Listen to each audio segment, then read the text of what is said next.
Bismillahirrahmanirrahim. Abtadi'ul Islam bismillahil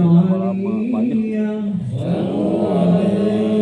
Mustadirullah fayyidul barakati ala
ابن كلاب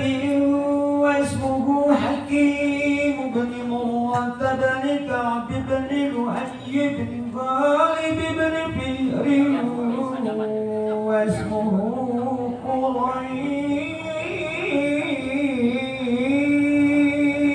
صلوا عليه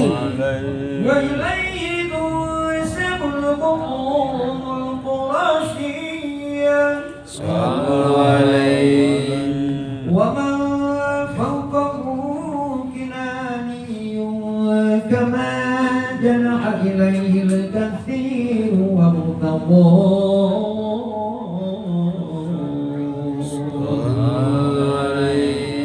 ابن مالك بن النضر بن كنانة بن خزيمة بن مدركة بن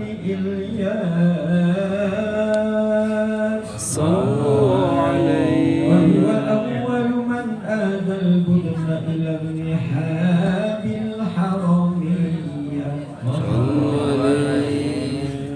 وسمع في صلبه النبي صلى الله عليه وسلم ذكر الله تعالى ولبى صلوا عليه ابن مضرب بن نزار بن مرد بن عدنان وهذا سلك نظم فرائده بنان السنة سنيا صلوا عليه وربه إلى الخليل إبراهيم أمسك عنه الشانئ وأباه صلوا عليه وعدنان بلا ريب عند ذوي العلوم النسبية إلى الذبيح إسماعيل نسبته ومنتماه صلوا عليه فأعظم به بالإقدير تألقت كواكبه الدنيا صلوا عليه وكيف لا والسيد الأكرم صلى الله عليه وسلم باسطته وتقاه صلوا عليه ناسب العلا بعلاه ناسب تنسب العلا بعلاه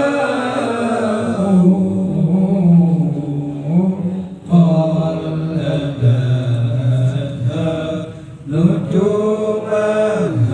الجوزاء حبلتا نزلة وفخار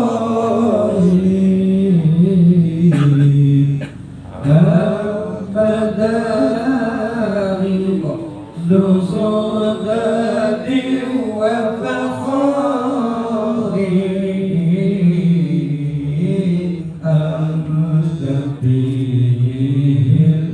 يتيمة الأسماء وأكرم به من نسب طهره الله تعالى من سفاح الجاهلية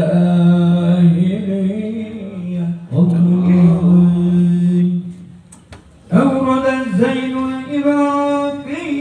والده في مورده الهدي ورواه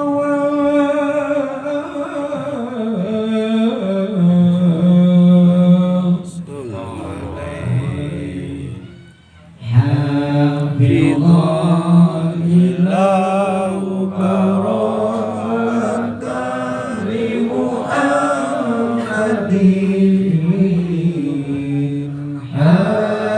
حافظا إله كرامة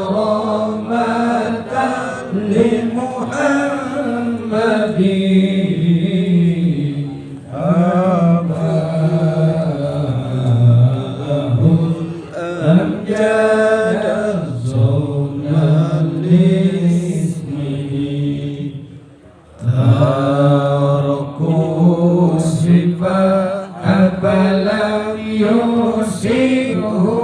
ماله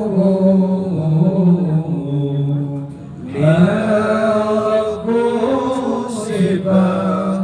ولم يصبهم ماله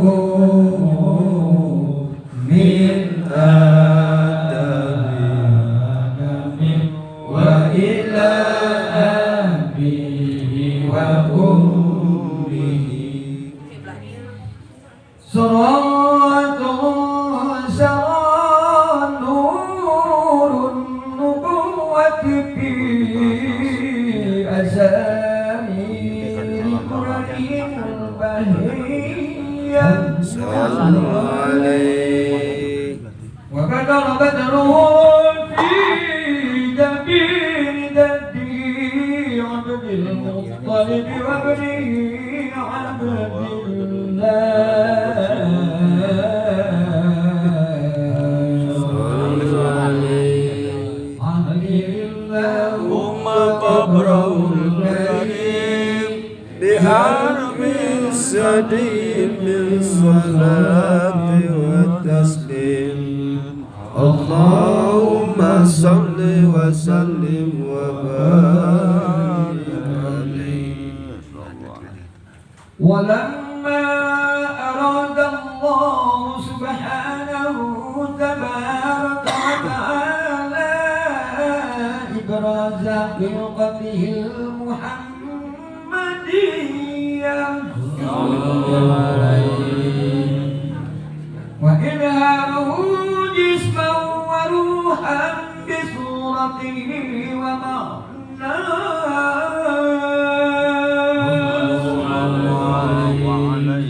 نقله إلى مقره من صدقة آمنة الزهرية وخصها القريب المجيب بأن تكون أما لمصطفى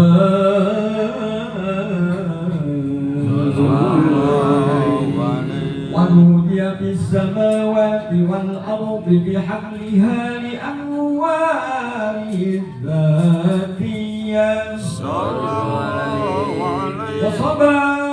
كل صب له بنصيب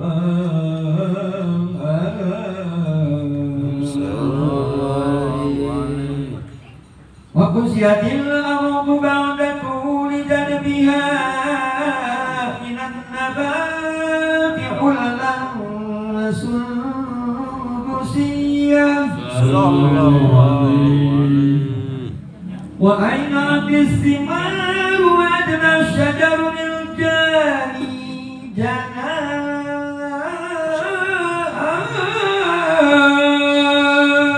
صلوا عليه ونطقت بحمله كل دابة لقريش بفصاح الألسن العربية وخرت الأسرة والأصنام على الوجوه والأكوان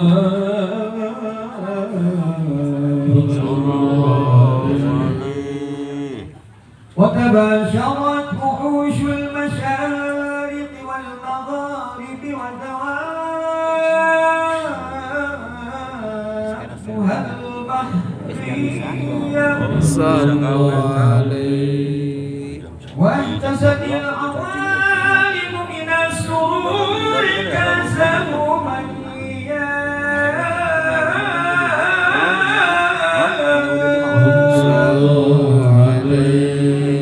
وبشرت الجن بإذلال زمنه وانتهكت الكهانة ورهبت الرهبانية صلوا عليه وذلك بقبله كل حبر خبير وفي غنى حسنه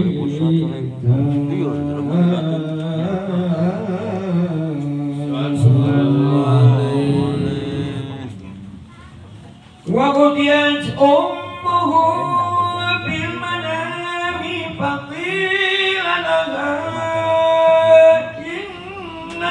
لقد حملت بسيد العالمين وخير البرية صلى الله عليه وسميه إذا وضعته محمدا صلى الله عليه وسلم أنه ستحمد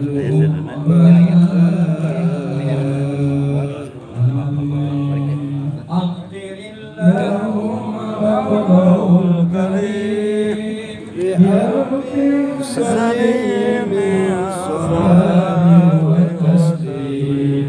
اللهم صل وسلم وبارك عليه ولما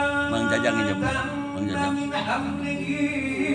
صلى الله عليه وسلم شهرا على مشهور الأقوال المروية صلى الله عليه توفي بالمدينة الشريفة المنورة أبوه عبد الله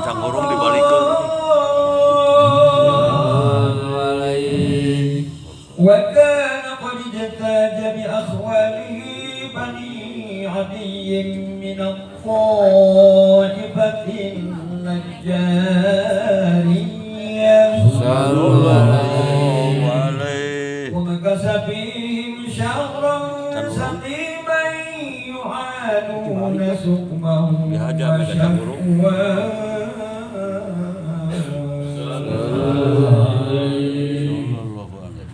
ولما تم من حمله صلى الله عليه وسلم على الله 9 أشهر قمرية وآن للزمان أن ينجلي عنه الصدى